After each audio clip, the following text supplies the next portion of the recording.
YouTuber અંકુશ બહુગુણાએ social media પર video post કરીને જાણકારી આપી કે તેને સ્કેમર્સે 40 કલાક સુધી ડિજિટલ એરેસ્ટ રાખ્યો હતો।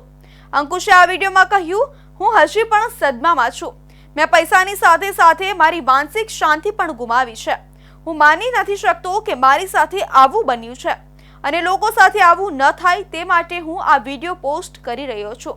અંકુશે કહ્યું, તમારામાંથી ઘણા લોકો તેના વિશે જાણે છે, પરંતુ ઘણાને ખબર નથી કે સ્કેમર્સ તમને કંટ્રોલ કરવા માટે કઈ હદ સુધી જઈ શકે છે। ઘણી વખત તમે થોડી સેકન્ડમાં કૌભાંડ શોધી કાઢો છો, પરંતુ જો તમે મારા જેવા છો તો જાળમાં ફસાઈ શકો છો। અંકુશ બહુગુણાના યુટ્યુબ પર 745K એટલે કે 7.45 લાખ સબસ્ક્રાઇબર્સ છે। તો કોમેડી અને મેકઅપ ટિપ્સના વિડીયો બનાવે છે। સ્કેમર્સ પોલીસ યુનિફોર્મમાં હતા। ગુનેગારોના નામ લઈને પૂછપરછ કરવામાં આવી રહી હતી।